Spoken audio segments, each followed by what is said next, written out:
Sahabat setia Gowor yang dikasihi Tuhan, Shalom. Hari ini adalah Selasa 27 Desember 2022. Kita merayakan pesta Santo Yohanes Rasul dan penulis Injil. Yohanes bersama dengan saudaranya Yakobus adalah nelayan di Galilea.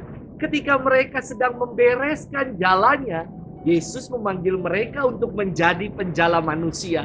Segera mereka meninggalkan perahu beserta jalannya dan bahkan mereka meninggalkan Zebedeus ayahnya untuk mengikuti Yesus. Yohanes adalah rasul yang menulis Injil Yohanes dan ia juga menulis 3 surat yang dimasukkan dalam Perjanjian Baru dan kitab Wahyu. Yohanes adalah murid yang sangat dikasihi oleh Yesus. Kedekatan antara Yohanes dengan Yesus digambarkan pada perjamuan malam terakhir. Yohanes bersandar di dekat Yesus. Rasul Yohanes dikisahkan bersama dengan Bunda Maria menemani jalan salib Yesus. Ia adalah murid yang setia yang berdiri di bawah kaki salib. Dari atas salib Yesus menyerahkan bundanya kepada Yohanes. Ia berkata, "Inilah ibumu." Dan Yohanes menerima Bunda Maria sebagai ibunya. Yohanes berkarya dari Yerusalem sampai ke kota Efesus. Ia memimpin umat beriman dan menjadi rasul yang wafat paling terakhir. Sebelum menghembuskan nafasnya, ia berpesan kepada para muridnya, "Anak-anakku, kasihilah seorang akan yang lain." Yohanes wafat di Efesus pada tahun 101.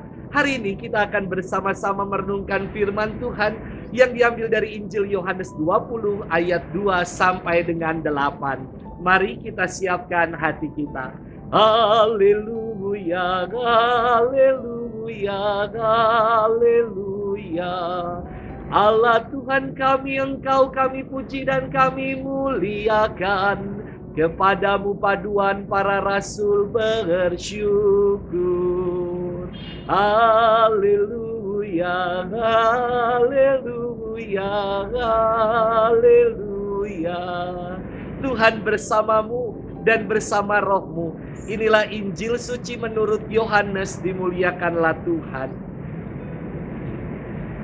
Pada hari Minggu Paskah setelah mendapati makam Yesus kosong, Maria Magdalena berlari-lari mendapatkan Simon Petrus dan murid yang lain yang dikasihi Yesus. Ia berkata kepada mereka, "Tuhan telah diambil orang dari kuburnya dan kami tidak tahu di mana ia diletakkan." Maka berangkatlah Petrus dan murid yang lain itu ke kubur.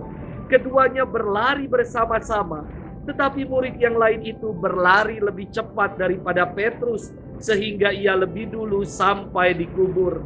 Ia menjenguk ke dalam dan melihat kain kafan terletak di tanah, tetapi ia tidak masuk ke dalam. Maka tibalah Simon menyusul dia dan masuk ke dalam kubur itu. Ia melihat kain kafan terletak di tanah, sedang kain peluh yang tadinya ada di kepala Yesus tidak terletak dekat kain kafan itu, tetapi agak di samping di tempat yang lain dan sudah tergulung. Maka masuklah juga murid yang lain yang lebih dahulu sampai di kubur itu. Ia melihatnya dan menjadi percaya. Demikianlah sabda Tuhan. Terpujilah Kristus. Sahabat setia Gowor yang dikasihi Tuhan, Shalom. Mengikuti persidangan kasus FS yang tidak kunjung selesai membuat kepala jadi sakit. Karena para saksi ada yang berbelit-belit, memelintir fakta ke sana kemari, ada pula yang berusaha mengaburkan fakta dan untuk cari aman selalu mengatakan, "Saya tidak tahu yang mulia."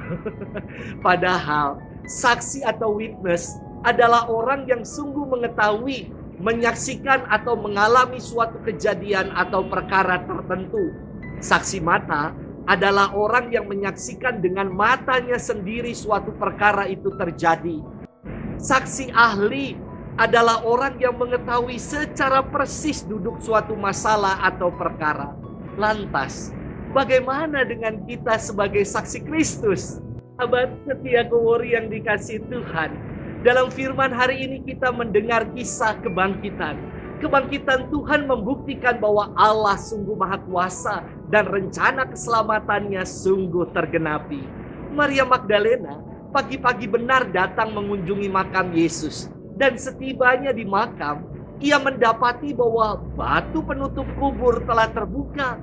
Maka ia bergegas memberitahukan kepada para murid dengan berita, Tuhan telah diambil orang dari kuburnya dan kami tidak tahu di mana ia diletakkan. Kemudian Petrus dan murid yang lain itu berlari menuju makam.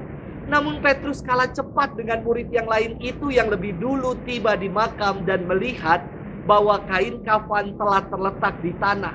Dan kain peluh yang tadinya ada di kepala Yesus kini sudah tergulung rapi. Dan dikatakan bahwa murid yang lain itu menjadi percaya. Pertanyaannya, siapakah murid yang lain itu? Ada yang mengatakan murid yang lain itu adalah murid yang dikasih Yesus, yakni Yohanes.